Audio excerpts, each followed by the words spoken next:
Okay, we are in business for the third week, I guess. Yeah. Yeah, so the menu for today, we're going to continue. You are going to make an exercise here in class. I'm going to help you. So I hope you brought your computer, most of you. Yeah. And but first we are going to cover some things that were missing from last class.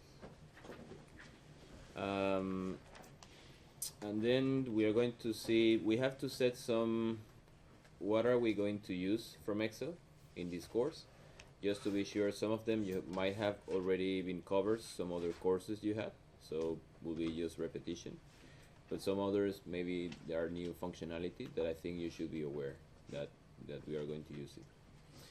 And then we are going to talk about some other tools that we use to quantify uncertainty, which are decision trees, sensitivity, tornado charts, and spider plots. And let's see if we have time after that. Okay, if we have time, we're going to talk a bit about economics. If not, we leave it for Thursday. Okay, okay, so let's put some definitions. I think last class we talked about P10, P90, P50, but let's put it formally. Okay.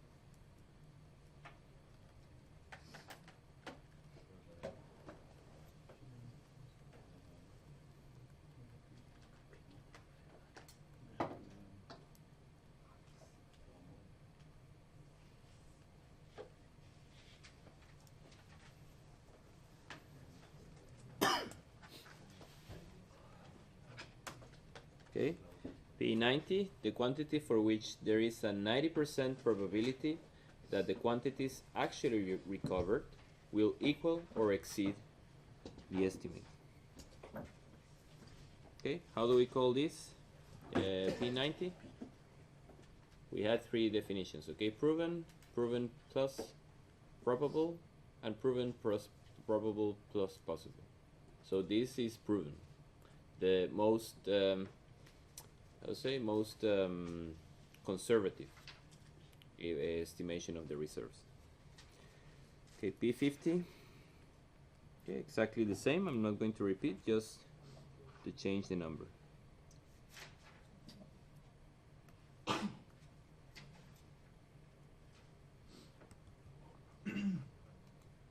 you have to type again, or you have to find, if you have a tablet, maybe you do it the same way that I'm doing.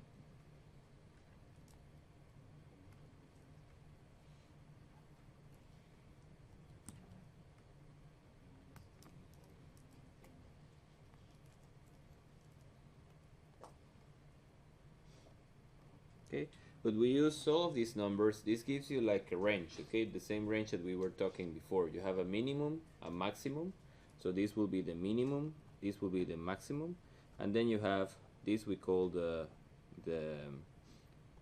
not the mean but the mode, right? I think that was the most probable value. Mode. That's called the, sorry, the median.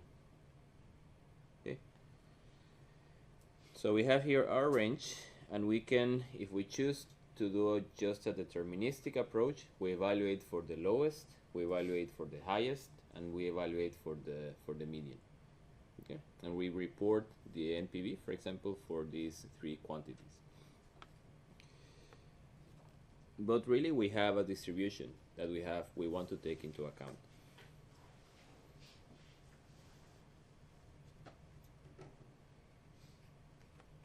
Okay. Yeah, and the other I think we already covered. So we are going to talk about also, so these are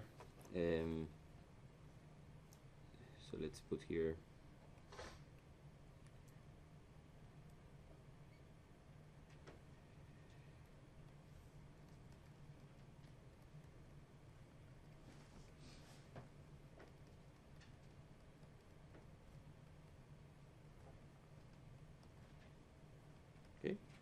That was, the discussion was probabilistic estimation of reserves.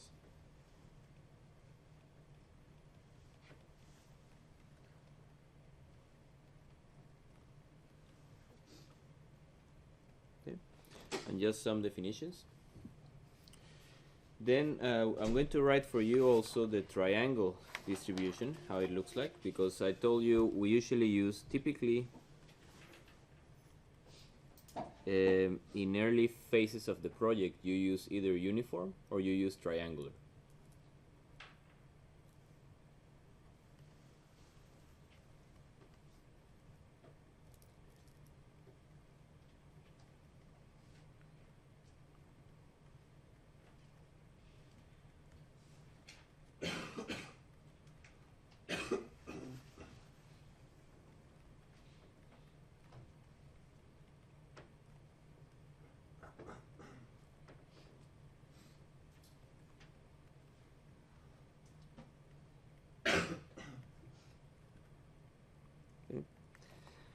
So the triangular, just so you to have it, so it looks like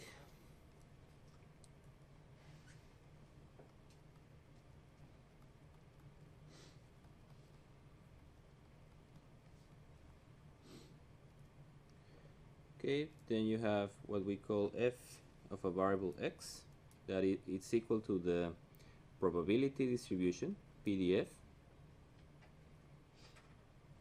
Okay, and you have an x which is minimum, an x which is max, and then you have something in between which is the most probable value, which is called the mode. Okay, I think that's this. Okay, so you have, and just to make it a bit simpler, I'm going to put here call C, A, and B.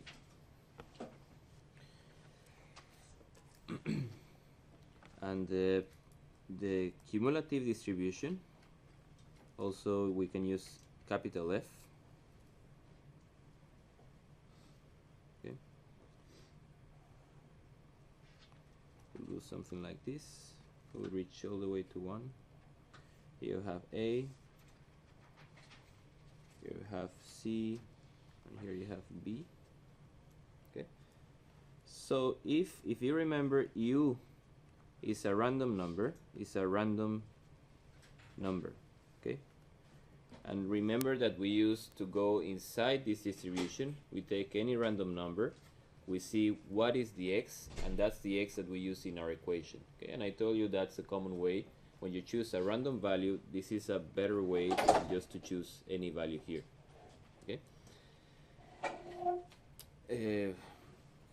Okay, so the let's see, for if u it's between 0 and fc, okay, the probability here we're going to call this fc, then you use the following expression.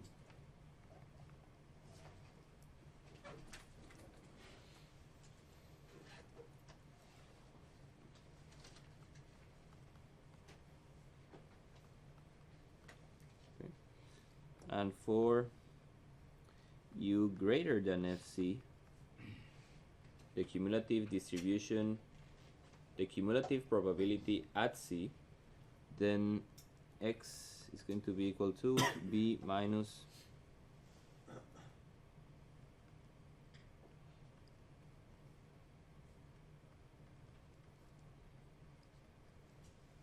okay. And you're wondering, okay, I need this value, so fc is equal to c minus a divided by b minus a. Okay. So you have, so this, if you see it like a function, this is a function that takes u, takes a, b, and c. So the first thing you have to do is to compute this number, and then depending on the u that you have, you will see, do I use this function to calculate x, or do I use this function to calculate x? And that's a value that you use later in the calculation in this formula of the initial, the total recoverable reserves. Yes, you're going to do it right away. Well, this you're going to make in a home exercise. Okay. Let's see. I think it's okay.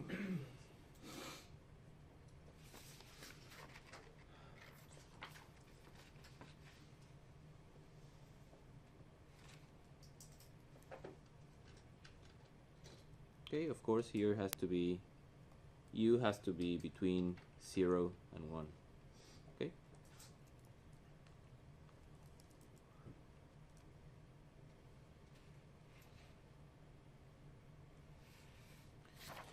Okay, there was one thing that was missing.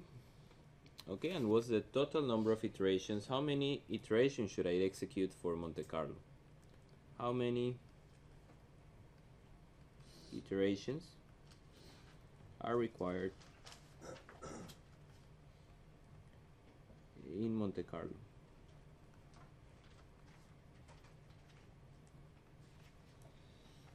And this is a crucial number, because then I will know if that will be, for example, if my computing process, I told you, maybe show you the image from last week. Okay. Okay. I have to assume a value for all of these parameters. By the way, this number someone mentioned, let me see how I put the hand. Okay. This was missing from last class. Okay. BO should also be included. Every parameter that has uncertainty should have its own probability distribution. Okay. So you choose random values in the cumulative distribution. Then you compute the expression, at the end you find 1 point from this distribution. Okay? And then you repeat many times. But sometimes you want to know how many iterations will it take, because for example, let's say that this takes 1 minute. Okay? Maybe if I just need 100 iterations, I just need 100 minutes. That's something that is realistic. But if I need 1 million, then that for the time frame of my project, that might be too much. Okay, so for that we used so let's see the expression. It's a bit tricky. So let's say that you need, let's say, put a bunch of points. Okay,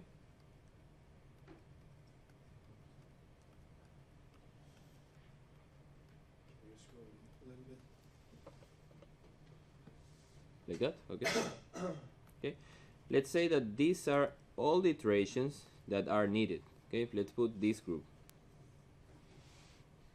Let's put it down because we are not supposed to write on the header. So here I hope I didn't make the mistake. No.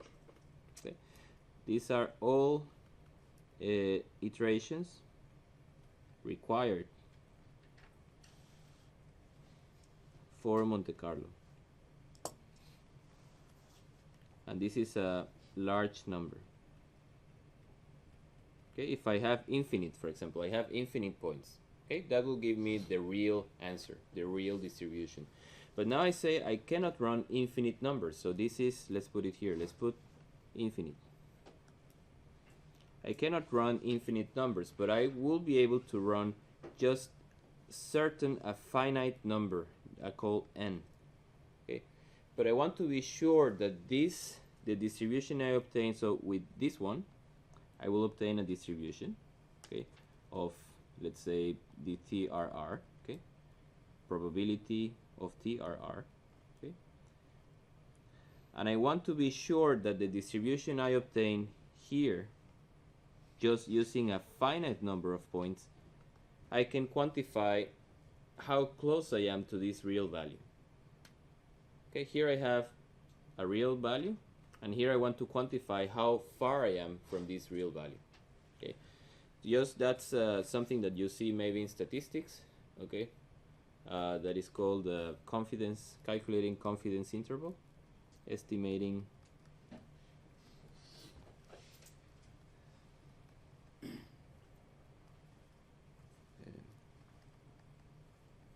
okay.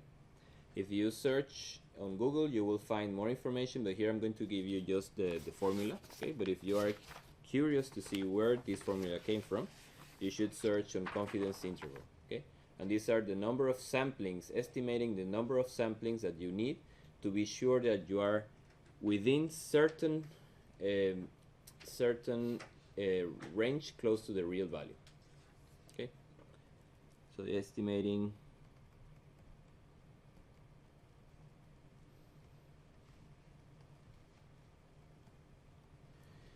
and the formula is number of iterations, n is number of iterations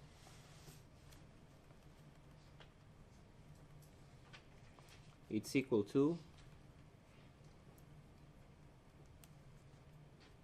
okay, squared, and here I have some factor set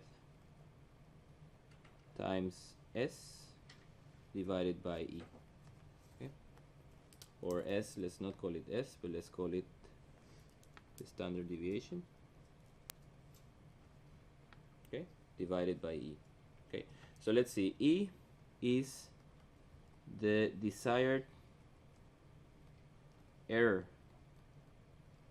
of the mode, okay, of the most probable value.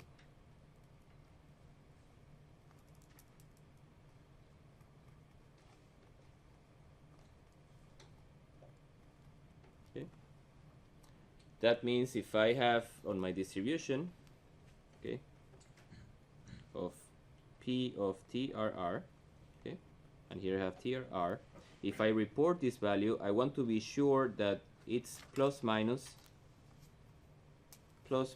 some error, okay, and that's a value. I want to be sure that so many million, so many thousand barrels, I'm close plus minus, and I want to be sure this set depends on the confidence level associated with the error range. Okay, that means I want to be, this value will be plus minus something. Okay, this is a finite number, okay, with units, number with units. Okay, so many plus minus, if we are talking about oil, so many, let's say x number of barrels, number of standard cubic meter. Okay, sorry, this should be standard barrels also. Okay, and that's, I'm confident within 95% that those ranges are accurate. Okay, so this set, it's, we calculated depending, set depends, usually we use 95%, okay, 98%, or 99%. Okay, and this set you can calculate if you use Excel, has set is equal to, in Excel, equal to norm dot s dot inverse, okay, of the confidence range in fraction, okay,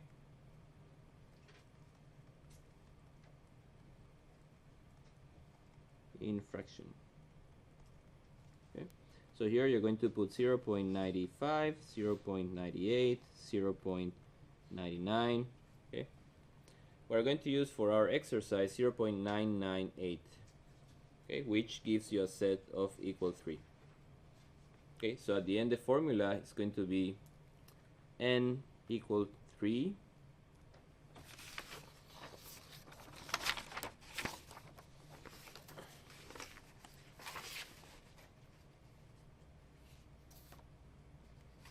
okay, 3 times the standard deviation. That's the standard deviation. Remember that you have a distribution, so you can measure, you can compute its standard deviation. So that's the standard deviation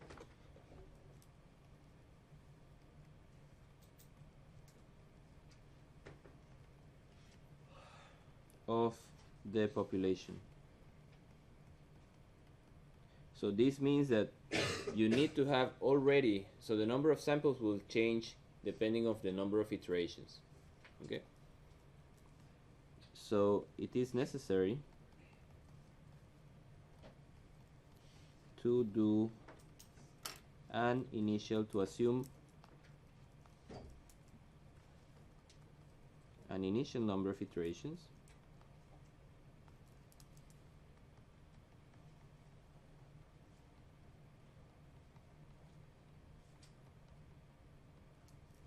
and calculate n. And then you see if the number of iterations that you assumed are bigger or are smaller than the number of iterations that you should have, and then you increase them. Okay. Yes. So at the end we end up with, this is the formula that we are going to use in class, divided by the error squared. Okay.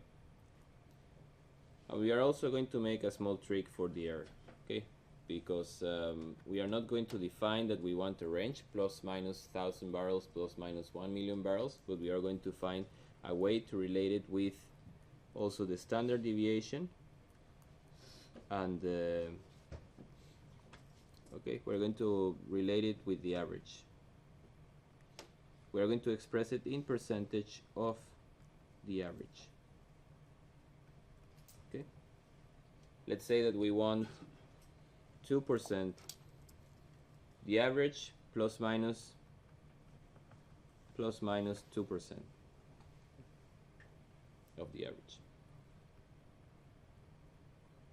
Okay.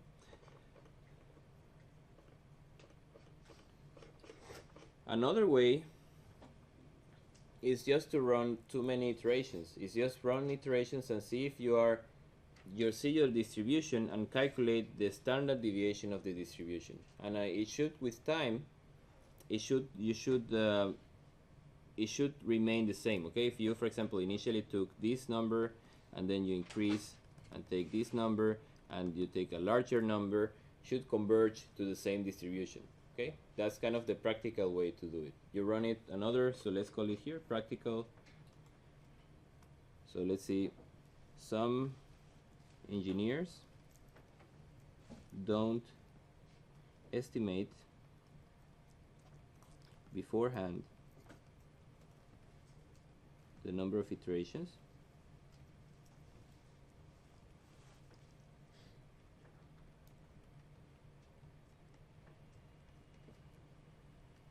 just run with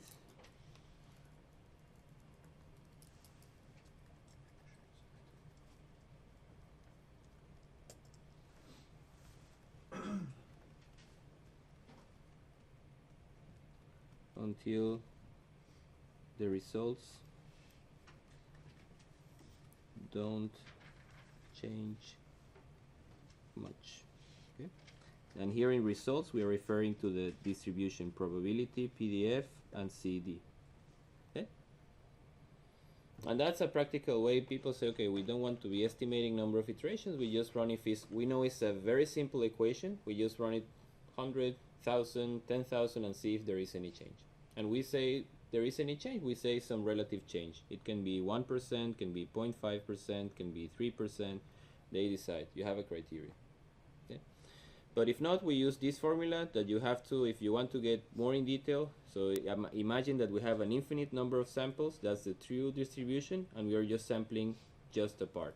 And there is a relationship between these two. The standard deviation here in this is equal to the standard deviation in this divided by the number of so sigma, sorry, it's equal to sigma divided by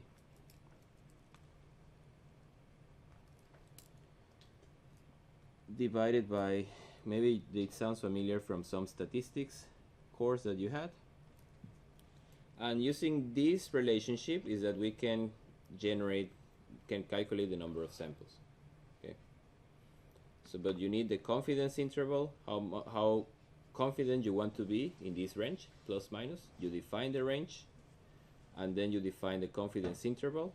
You calculate the Z factor, and at the end you have the final equation. Yes? On the formula, that sample S where known Yes, here. Yeah, Okay. that is. That is the name of the function in Excel. Okay. Okay. You will see we were going to do it. You're going to do it now in the exercise. Okay. But this is just a function in Excel.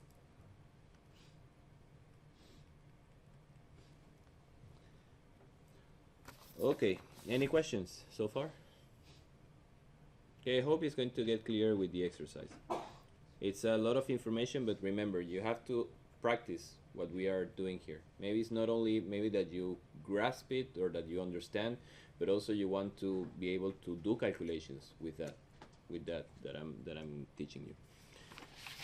Okay, so now let's before we go to the exercise, we are going to talk about what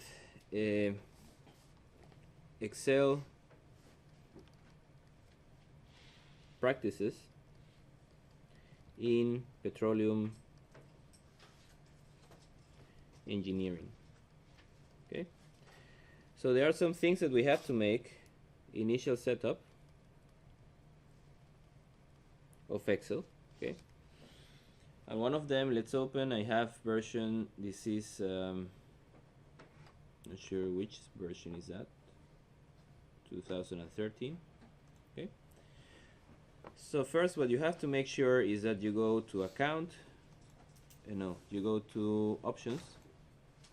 Okay, and in options you go to trust center settings. So let's write that down. Okay. Initial setup. So first you have to reduce macro security, because we are going to use the programming module of Excel. Okay, and by default they say we don't any malicious code can run if that is active. So if you are not using it, that's deactivated by default. Okay, so we want to reduce macro security, and this is to be able to run macros. Okay,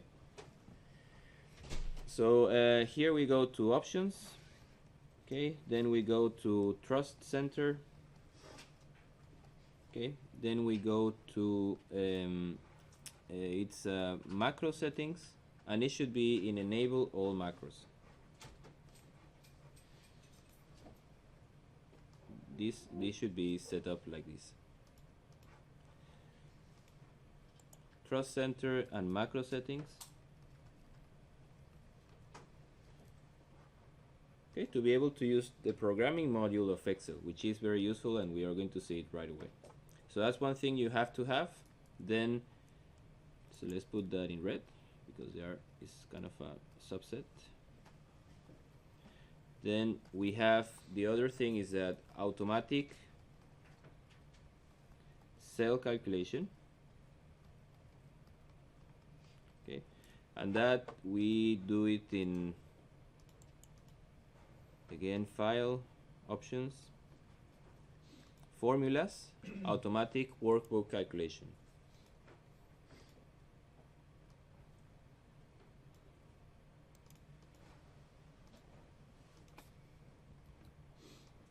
Okay, that's in options,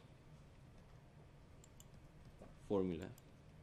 Okay, and that means that every time I change something in the cell, for example, I change the porosity, I change the BO, it's going to automatically compute everything that depends on that cell, on that change.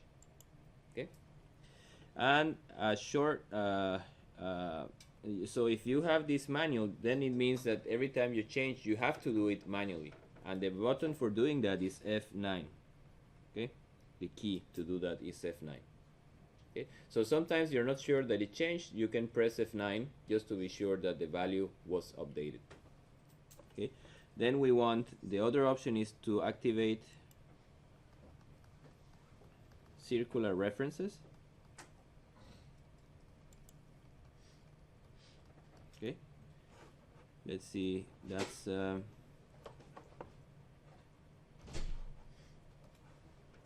that's exactly here on the side, enable iterative calculation.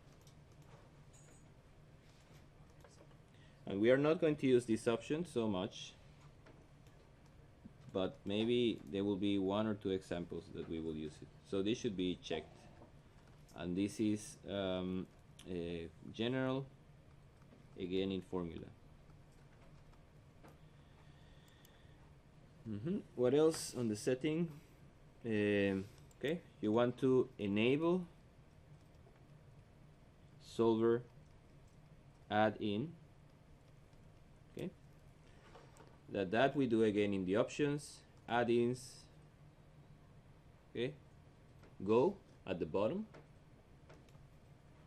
and you select the solver add-in and the analysis tool pack.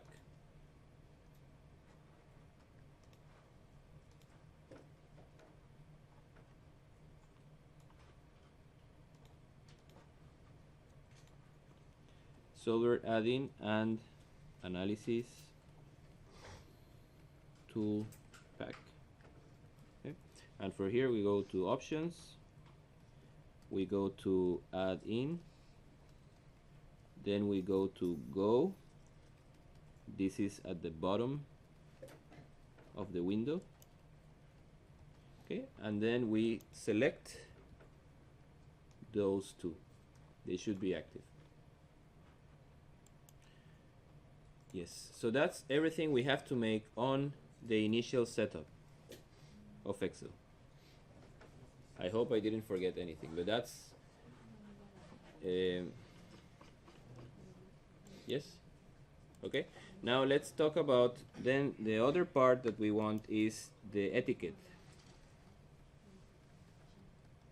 Okay, the etiquette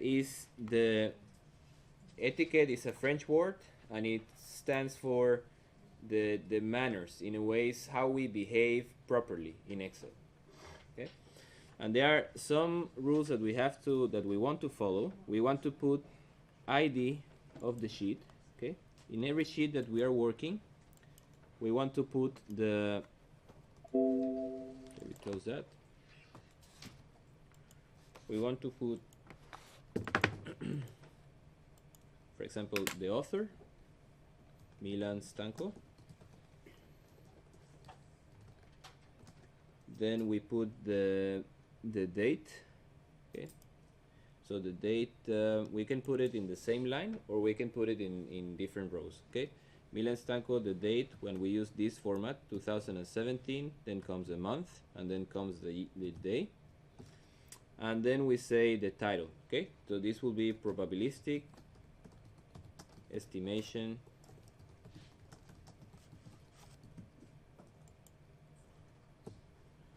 let's take a screenshot of that, because I will get 30 or 40 files. Okay, so I have to be sure when I open one that I know who is working, who is doing that.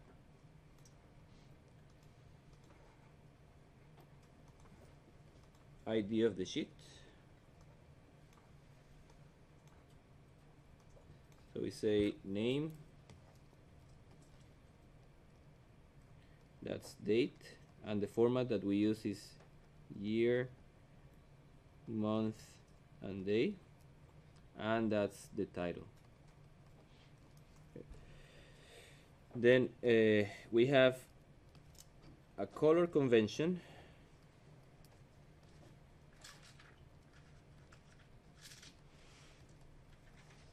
For cell info, and usually we use red for user input, something that you are going to change, something that you provided and probably you want to change. Okay, so when you put it in red in the Excel sheet, you can really very quickly identify which parameters are you provide and which parameters are calculated. So usually calculated are blue.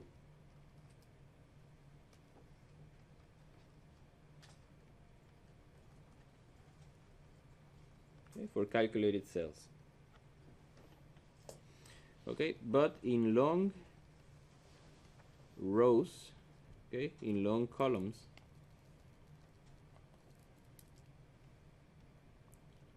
we use just black. Okay, we can leave it black. If you have 1,000 10,000 computations, just don't use blue, you can put it black. But if you have one value that you compute, you can put blue. Okay, so another etiquette, another good behavior, it's figures should be in a separate sheet. Okay, and that's also very important. For example, you have 1, 2, 3, 4, and then 4, 3, 4, 5. Okay, and you want to plot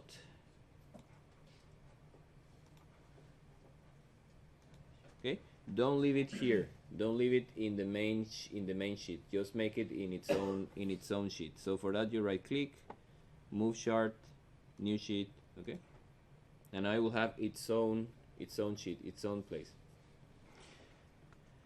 Let's see what else. Okay, for each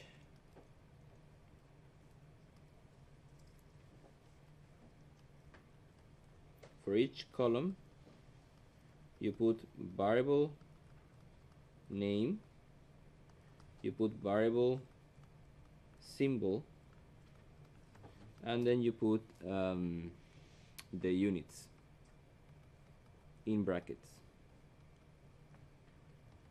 Okay, so if we have an example, we say porosity, comma, phi, then we use maybe in the second row you put the units, which is just a fraction. Okay, if it has no units, you just put a fraction like this.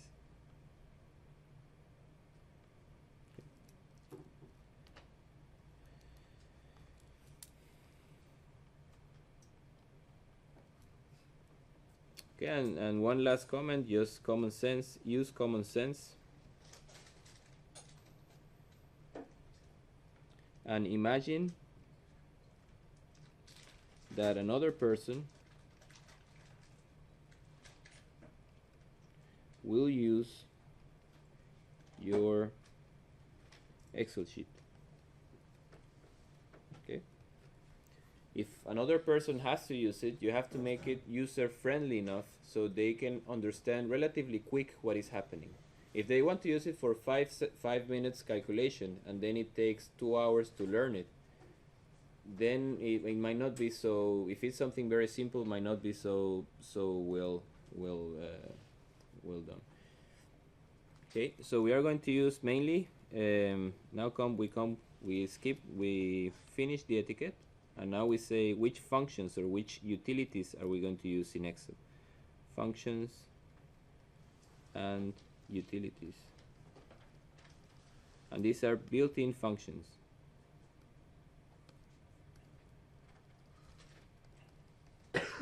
Functions, okay, and we are going to use fill, okay, that is to apply values to long to many cells. Okay,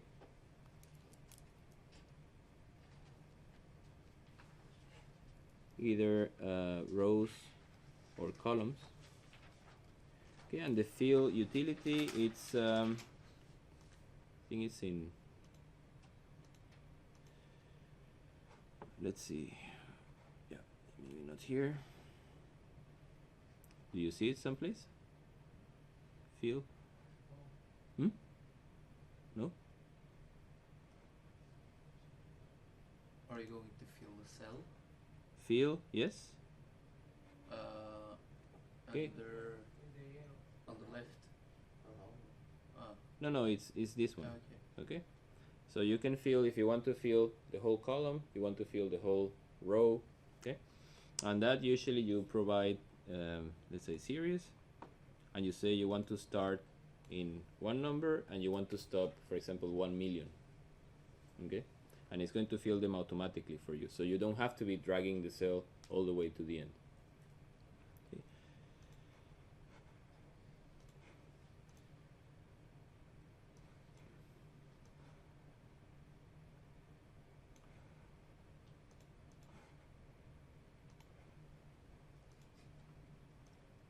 Okay, that's home. And here we have fill. Yep. You know, it's already 9, so should we take a break? 15 minutes and we continue? Okay. Yeah. Okay, so that we're talking about built, we're missing here an L. Built-in functions and utilities in Excel that we will be using. Okay, a function is everything that we apply. So fill, for example, is a utility. I go to the upper menu and then I select it, but function is something that I apply on a cell or on a group of cells. Okay, functions apply on a cell or group of cells. And utilities, I use the upper menu.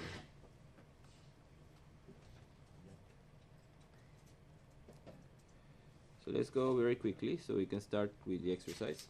Then we have goalseek, another utility, very useful, goalseek. Okay, and goalseek, it's in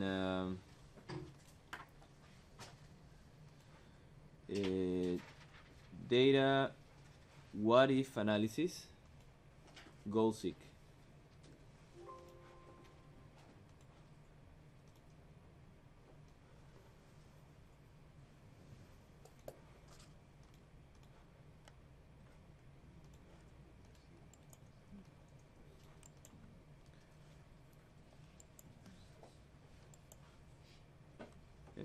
And the goalseek is like a solver. Okay, it helps us if we want exactly to drive a cell to certain value. It's going to help us to do it, but it's a solver but simplified.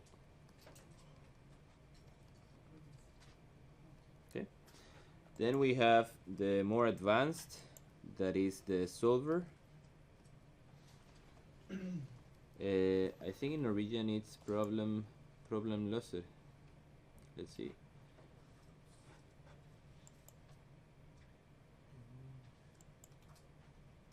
Should be also in data. I think I don't have it active. Let's see, account options.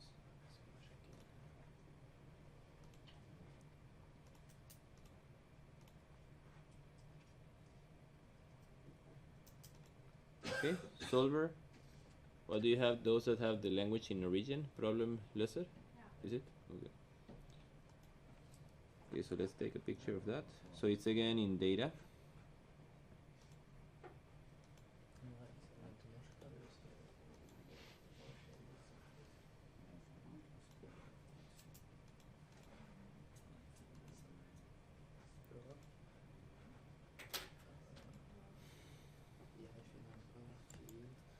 And we are going to be using solver quite when we talk about network, the behavior of network, of well producing with multi-layer. We will be using solver, and you will have to use it for I think one exercise or two. Okay. Then another thing is the frequency function, making frequency table. Okay, and that's with the frequency function.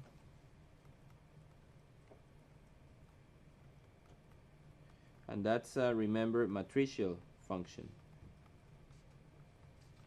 So you have to select all the range, you have to put equal, call the function, and then to apply it you have to use Control Shift Enter.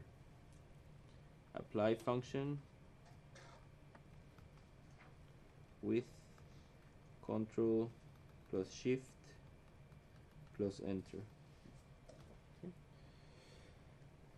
Then another thing, now we are almost done with these utilities.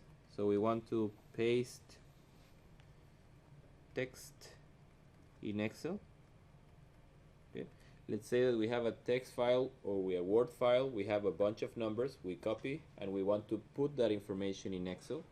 So for that we have this, it's in data again, text to columns. So you have it in the memory. Just wait, maybe not here.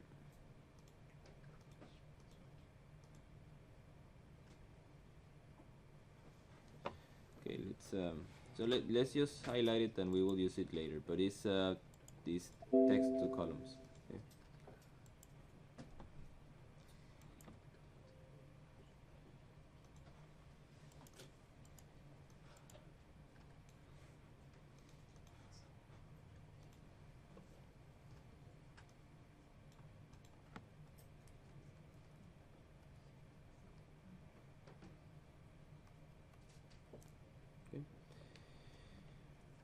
Okay. Then you have and sorting, filtering cells. Okay. And for that, it's in home. No, here sort and filter. Okay, and you can sort by from minimum to maximum. You can sort from maximum to minimum. You can do a custom sort, or you can also filter. If you want to see just values that you have something in that column, you have a particular value in that column. For example, if you have all the information of many wells here, well 1, well 2, well 3, and you have the production of all of these wells with time, but you want to see just the production of well 1. So for that you filter and you say I want that this column will be all the time just equal to well 1. Okay, let's take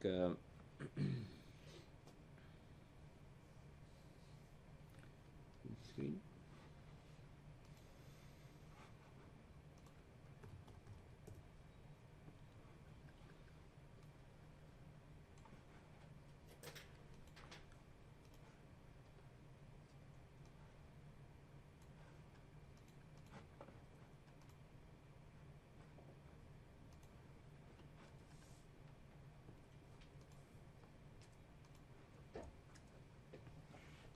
Okay, and that's in the home menu.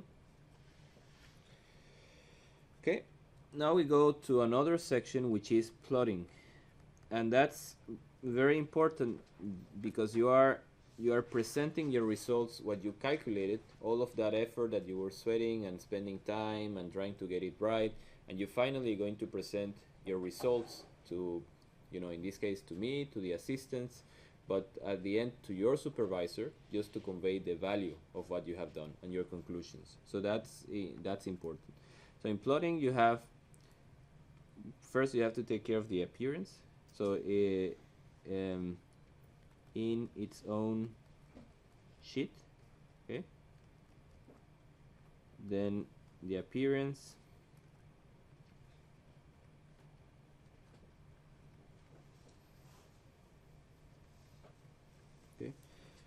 The font size, okay, should be something between 14 and 18. Okay, you decide, depends a bit on the resolution of your screen, but you should be something that is easy to see.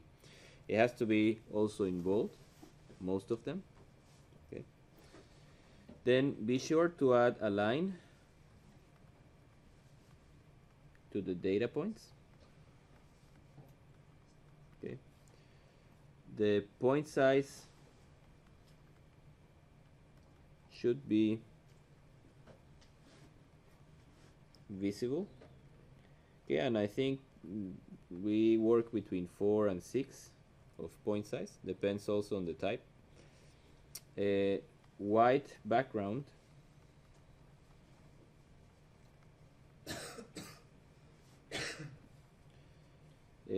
You have to use tick marks on the axis, outer. These are outer tick marks.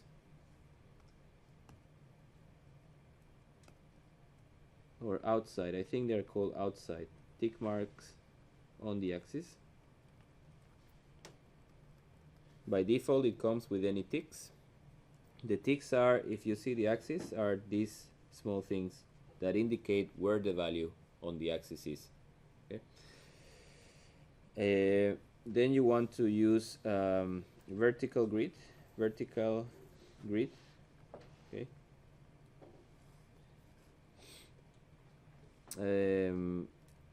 You want to use vertical change color of vertical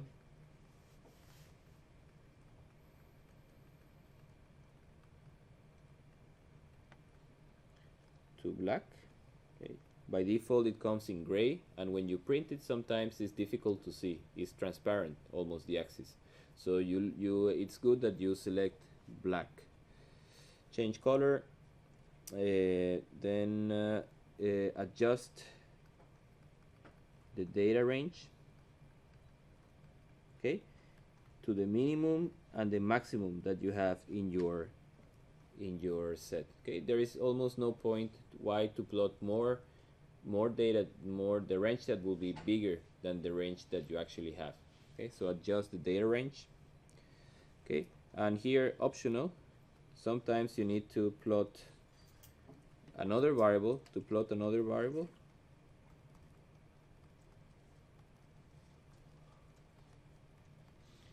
that has significantly different values. Okay, for example, you're plotting oil production and water cut. Okay, one is in percentage, one is in 1,000 or 1,000 barrels. So they are different. You cannot plot them in the same axis, but you can use a secondary axis. Okay, like an example, Q oil versus time. Okay, let's say that it goes, let's put it in green, like this. But the water cut,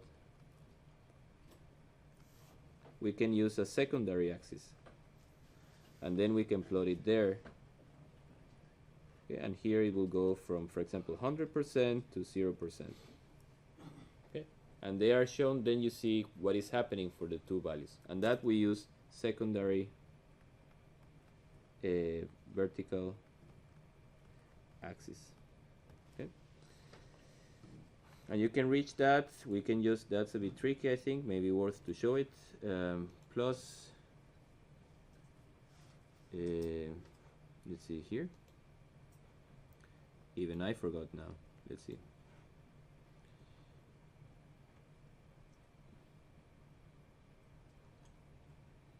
Okay, axis, more options. Didn't show.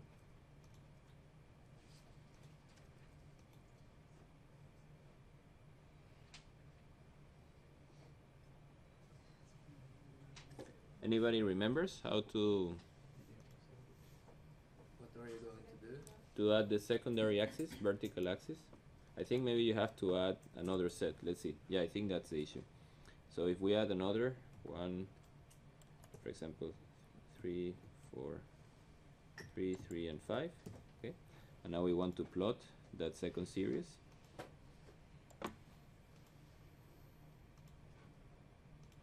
We want to plot the same x, but now against this y.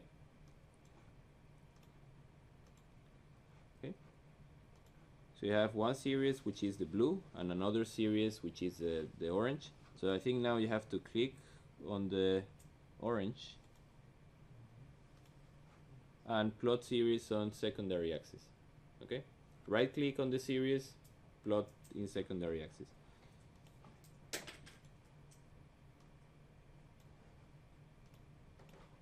So you have to have two set of data.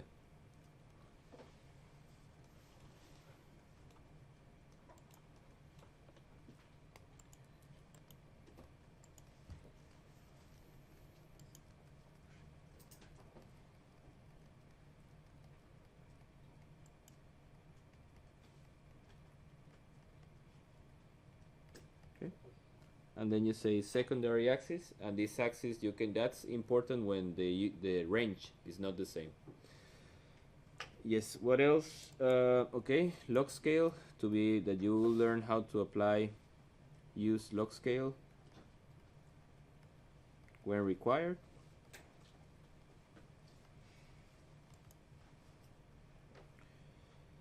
Okay, then the types of plot that we will be using mainly, we will be using scatter with lines, okay, that the points are shown and also the line, and also we will use bar. For this exercise we are going to use bar, and bar, be careful to reduce no gap between the bars. Okay? And you already know how to do that. And the other thing that you have to handle in plots is the trend line. Okay? Which type of trend line, linear, polynomial, exponential, that you just, maybe you already know. Right click on the series, add trend line, and then you get the option which trend line to use, and also to show the equation. Sometimes we just don't want the trend line, but also we want the equation to use it for our calculation. Okay, so let's copy that.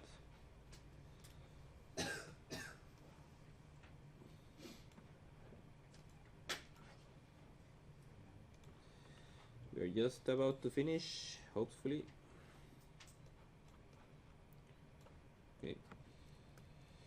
Then we go to another section, which is programming in Excel. Okay. And for that, we are going to say accessing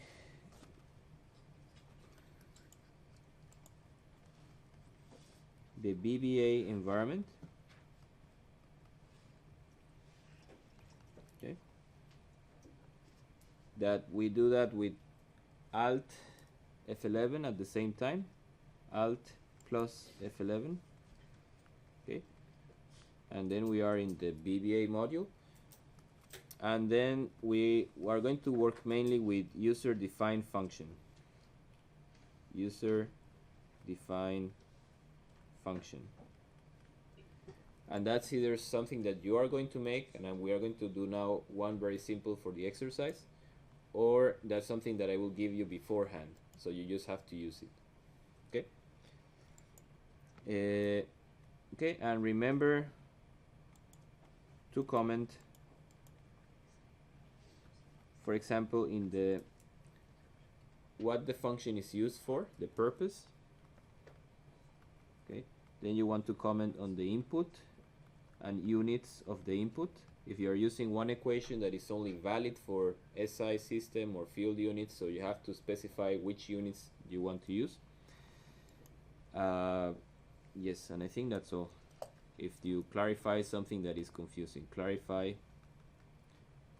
an action if necessary. And to make comments in VBA, we will see, but you use apostrophe. How do you write apostrophe? Like that? Before. Okay. You have to put one apostrophe and then write the comment. Okay, and then finally we have some key shortcuts. Okay, that you already saw. So Control plus Alt, no, plus Shift plus Enter. That's to apply matricial functions.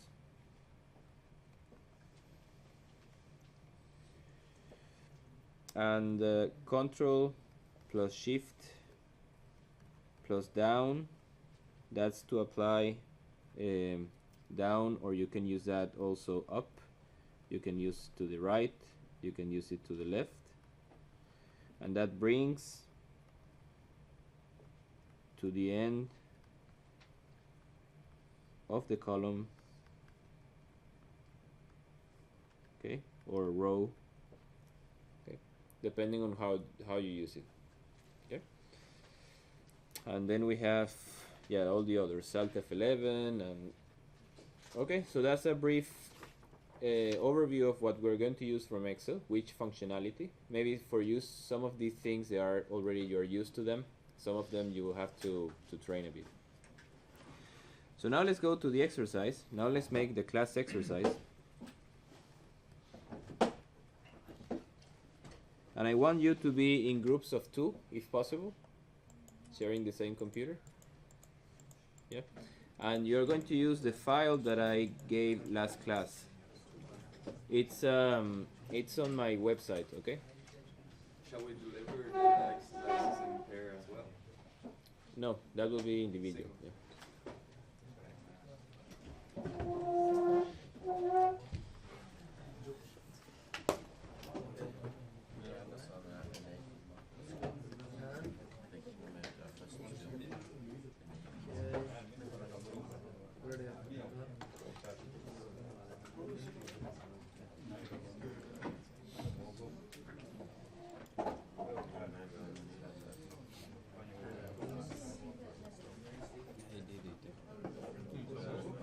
resume here.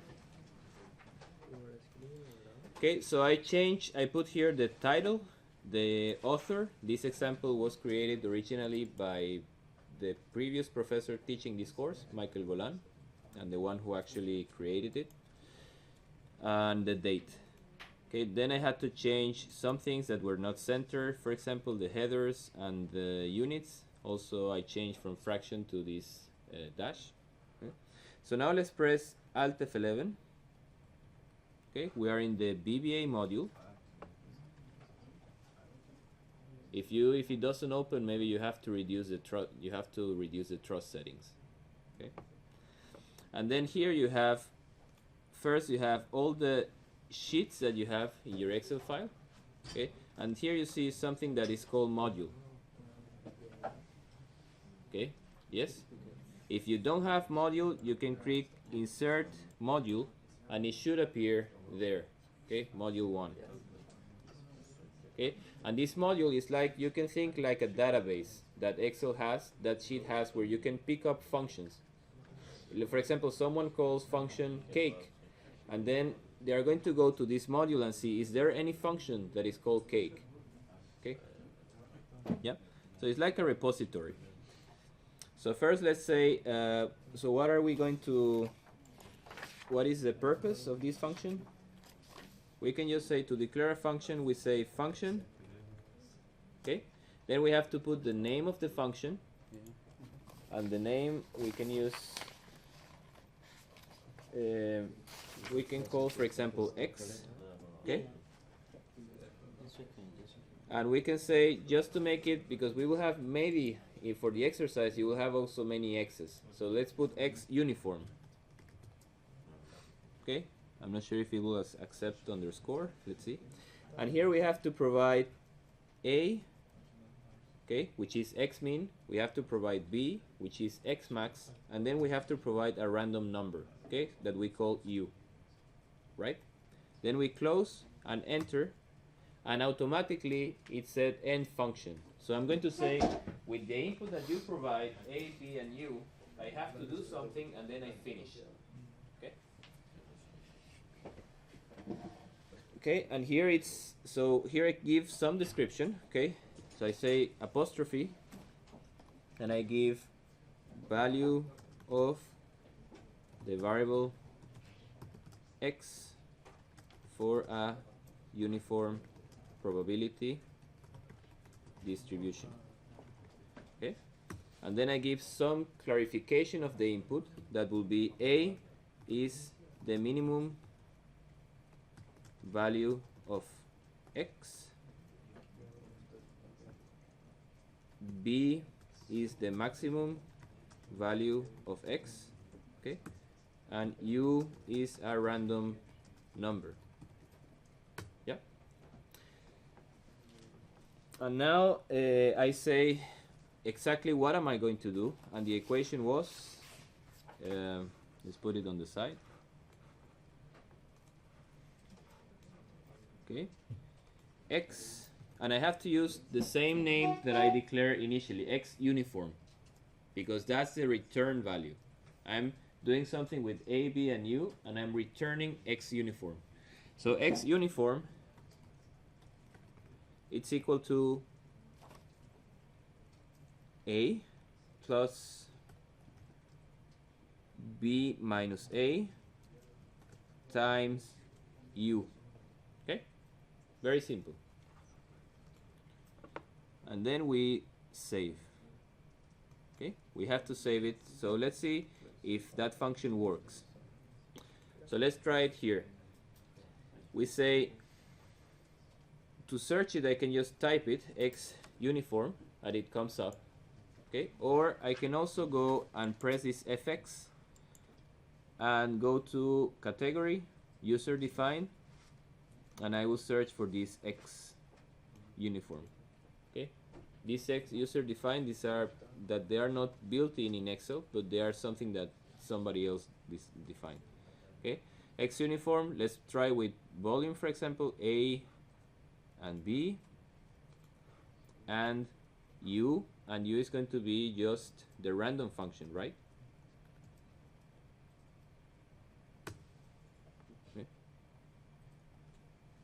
Yes? Okay, now let's copy that and I will let you do it yourself. You have to, what I recommend is creating, in this sheet, you create another header that will give volume, porosity, net to gross, SO, BO, FR, and at the end you have the computation of the total recoverable reserve. And then you just drag that down, okay?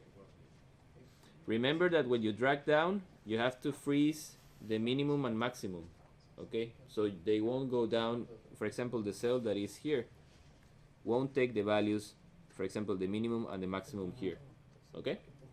So let's do it, and I will just walk around to try to see if you have any question, okay? Remember that you have to remember to save it, okay? Once you write the BBA function, you have to save it.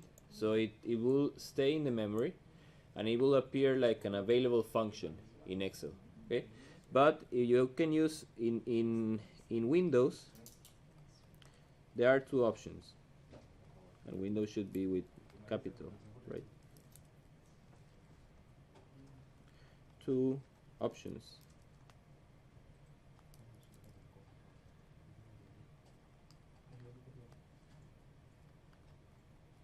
To save the file, okay? You can have a format which is 1997 to 2003 Excel file, and the extension is XLS. Here you can save both the sheet and the macro, okay? And let's see how it looks like. Okay, that's why it says here compatibility mode, because I'm using this old format from, so you say save as, and I'm using 97 to 2003 workbook.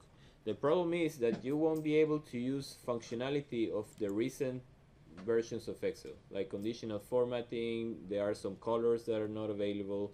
There are some limitations. So if you want to use the latest format, you have to use one of these two.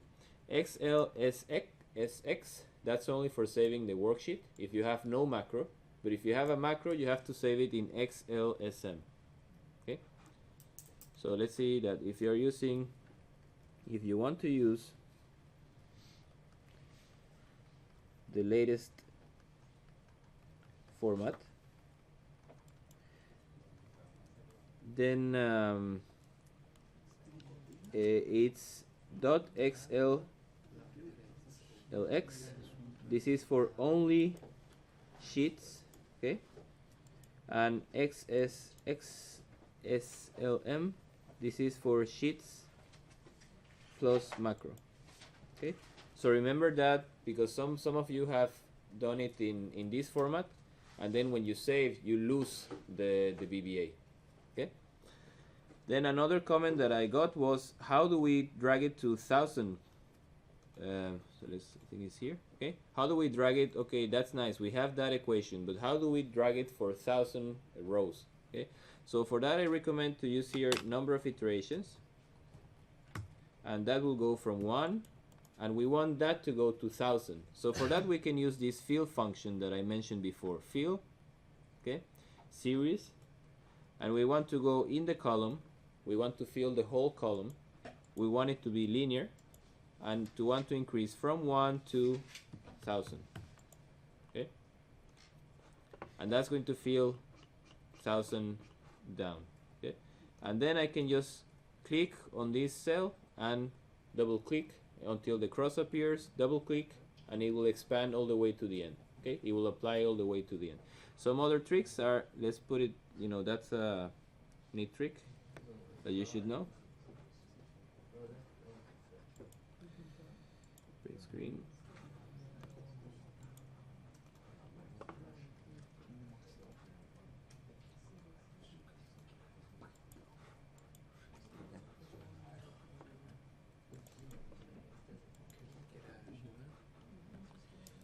So let's put here 2 extra tricks.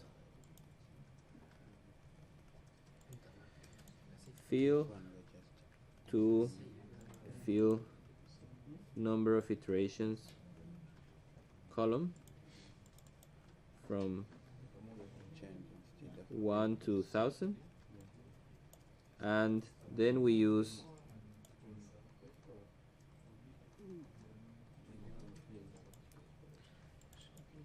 click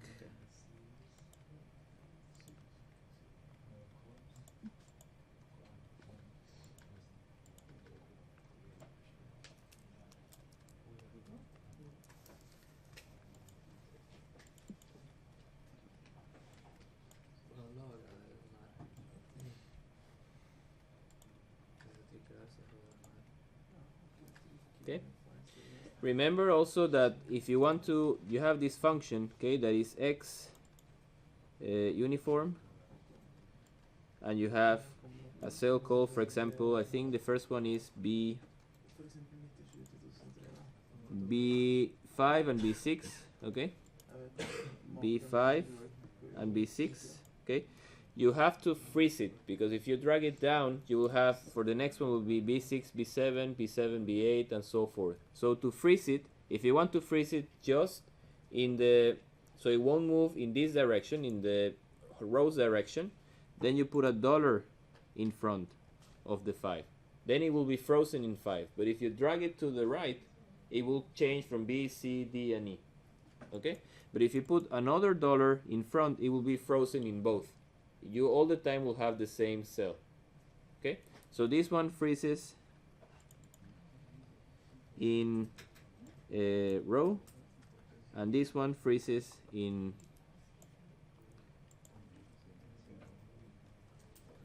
column. Okay? And in your case, you will see that you can use really the same, but you just drag it to the right, and then it will be applied for all the other variables. Okay. On the some people are saying, so let me maybe do it very quickly. We add one more to the header.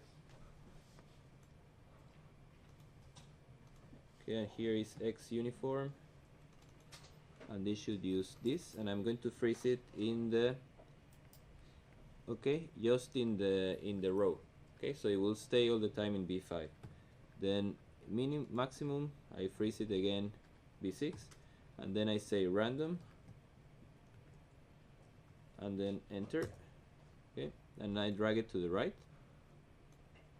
Okay, and then I just double click on this point, and it will apply it all the way to 1000. Okay, and if you see here, the computer is struggling to calculate all of these 1000 values. Okay, 53%. Okay, should finish now. Okay, and now you have your, some people say when I make any change, if I for example here change 161, everything gets recomputed. Okay, and that's the nature of the random, this random function that we are using. Any change, even if you touch the sheet, is going to give you a new value, and then everything has to be recomputed. Okay, that's just how that function works, and it's called volatile. Okay, it has a volatile behavior. So let's write that down. Random has a volatile behavior. Okay, so that means that anything you change is going to cause that everything will be recalculated. Any change, a new number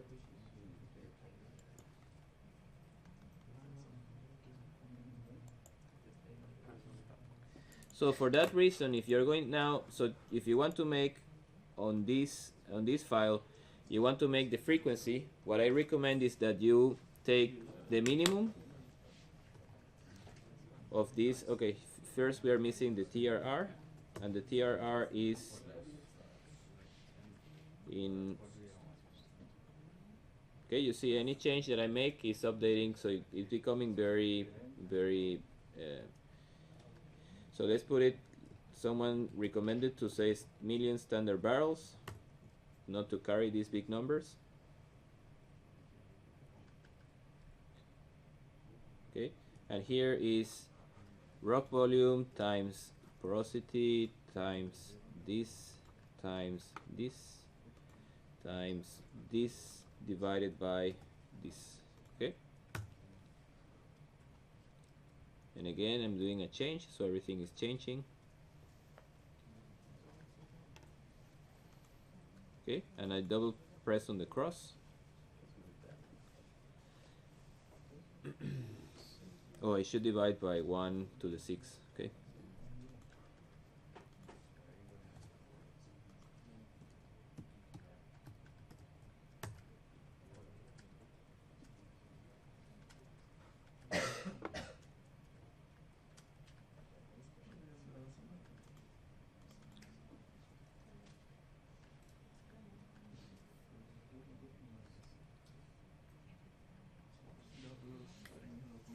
Okay. Also, one thing that is important, I think you shouldn't show all of these decimal points.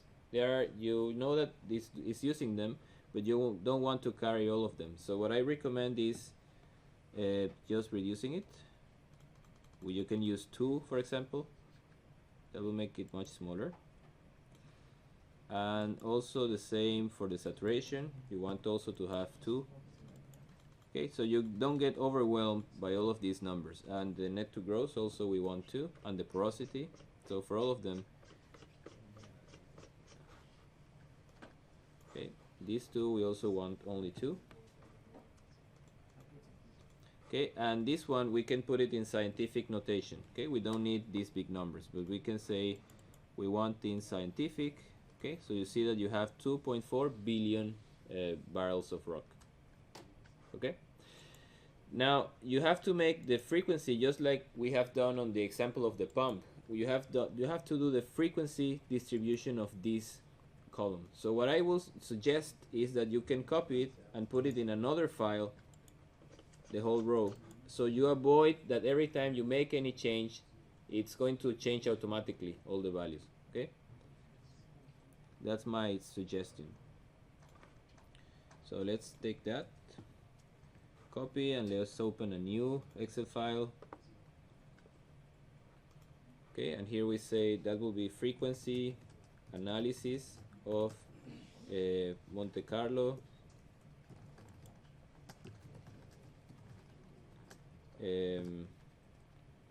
That's my name and the date. Okay, didn't copy it. Okay, yeah, it copied, but let's see. No. Okay, copy, and then when I paste, I have to be sure that I paste values. Okay, paste values. Okay, and now that doesn't have any formula. I'm just pasting the values. Now the other file, it's you know, kind of messy, so I just click save and close it. And now I avoid that this random function will be calculated anytime I make any change. Okay. Now here, one way that I told you, you can use minimum. You can say the minimum is minimum of this column. Okay, the maximum will be the maximum, and remember I maybe have to put the units.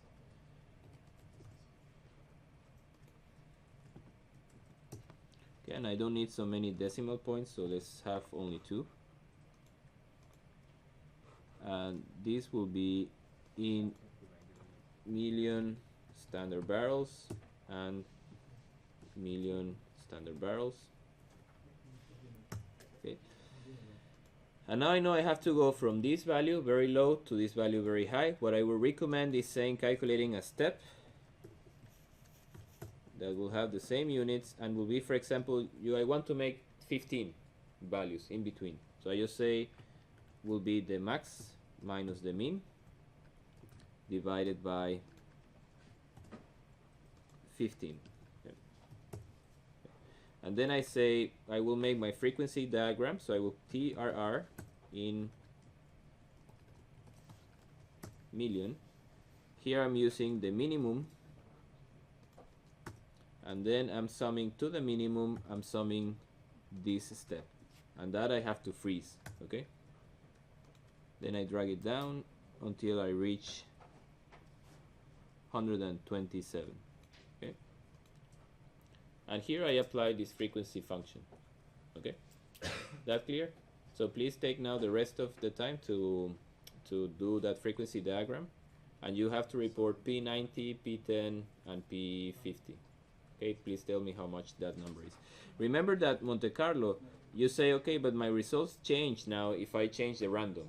But Monte Carlo, the idea is that no matter what the random value is, your distribution should look the same.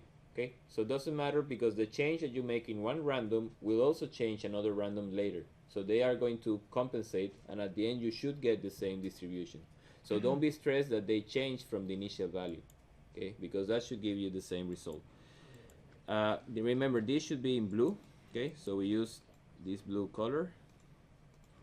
May reduce also the number of decimal points.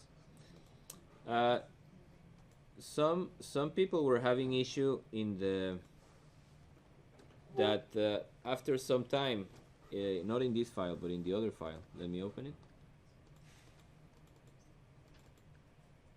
Okay, they were having issues that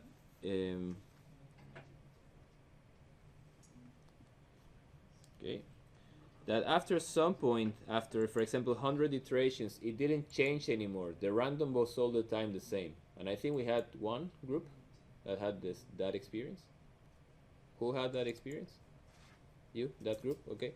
So in that case, that is because it's not really something happened that is not really volatile function, but it just froze the value. Okay. In that case, the workaround is to include.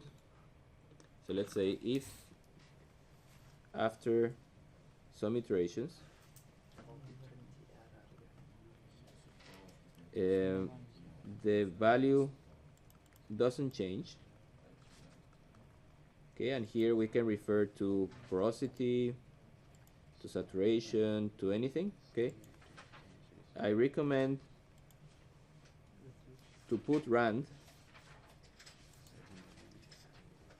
inside the BBA function. Okay, and for that we are going to give it very quickly. So that will be, let's write it down. See.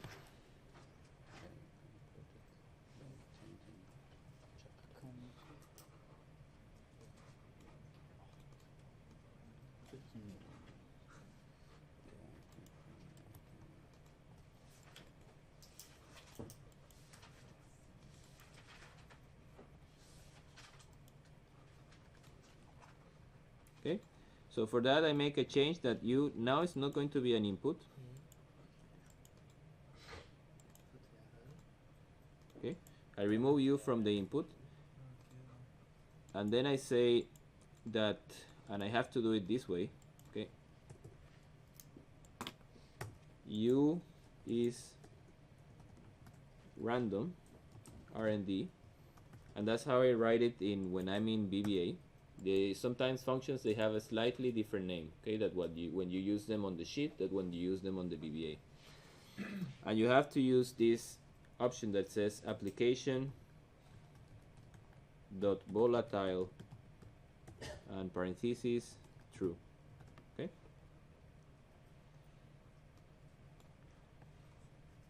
that will be after, that will be before. Okay, yes, and that will make sure every time you invoke the function that is volatile, that if you make any change, this random is going to generate a different number.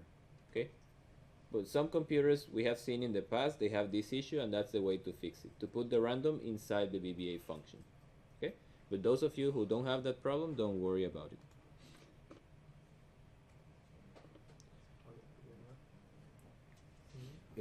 Okay, yeah, so please now generate the frequency distribution and tell me the P10, P50, and P90.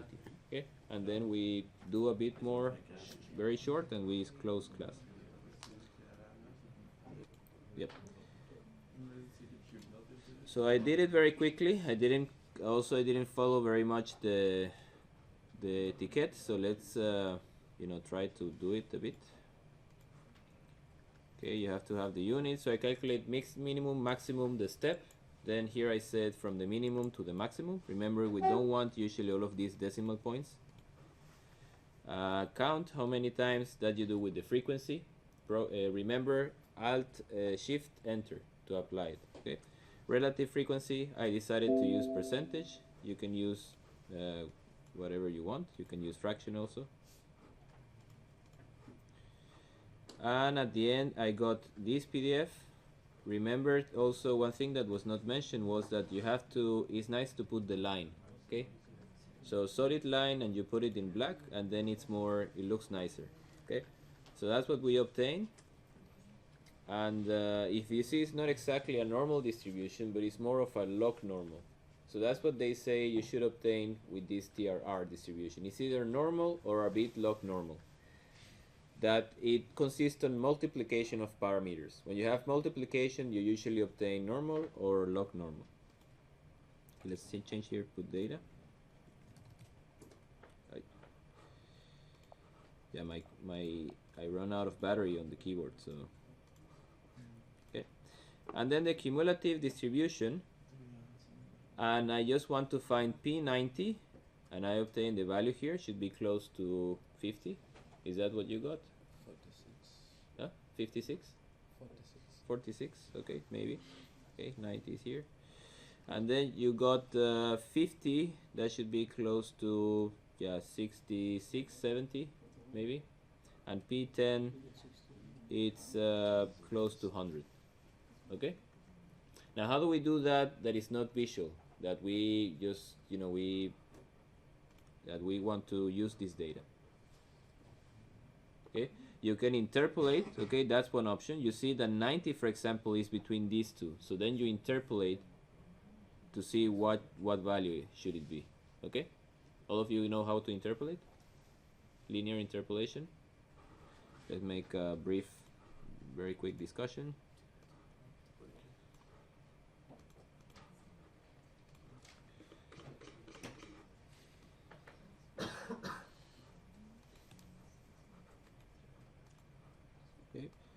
So let's say I want exactly for 90, that is between these two, 90, P90, okay?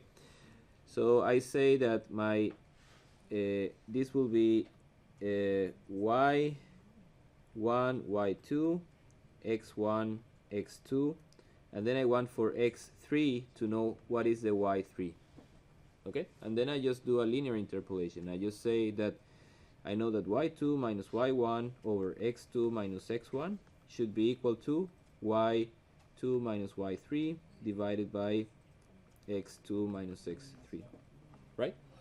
And I have this, and this, and I just clear from this the y3, okay? And there is also another way. I think there is a function in Excel called percentiles. Yep, I don't have.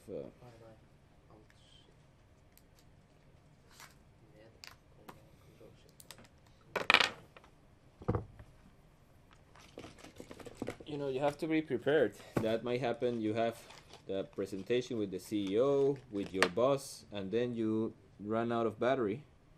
You have to be ready for these inconveniences.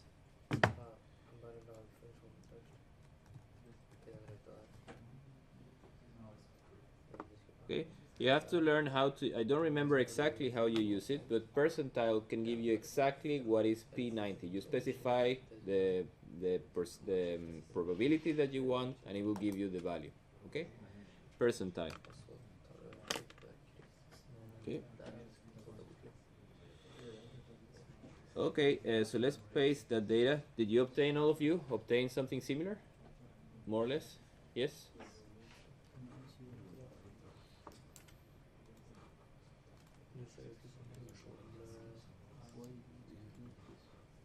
Okay, remember I'm not following my advice, okay?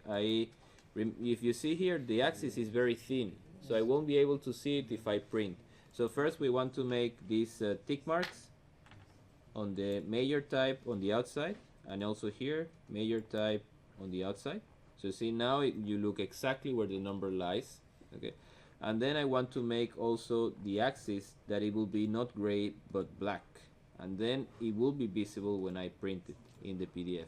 Okay, you can also make these lines darker, but I think that's nice, and that's okay, good enough.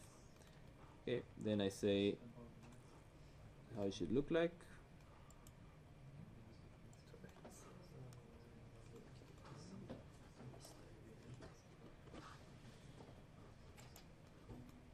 Okay, and then the other file. Okay, here remember about the range that I told you. The range is from 31 to 128, so I should use the same range. 39 to 128. Maybe I can just use the, no. So again, tick marks on the outside, tick marks outside. I want to use a black line, okay. And that looks, and here it doesn't have to go above 100. You can use just 100. Okay.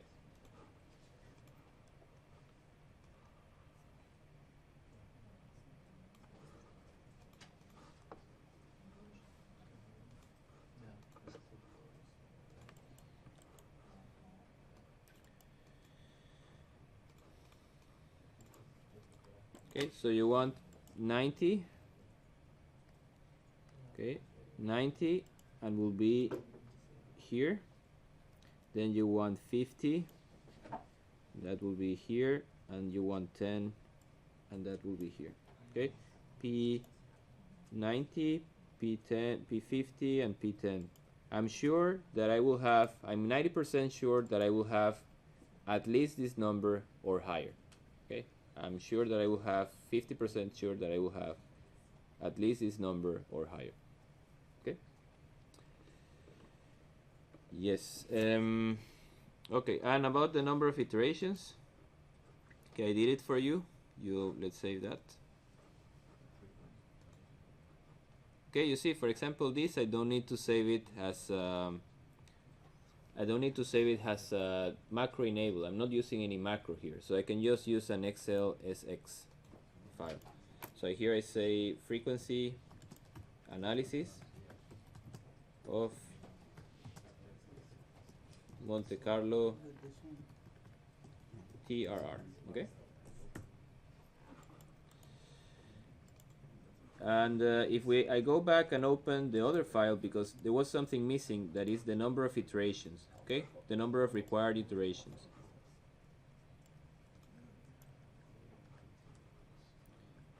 So the other file, it's here.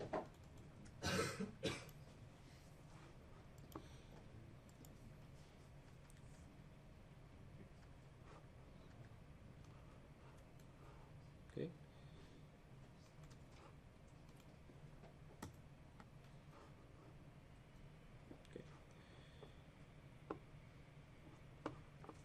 Okay, so I take that.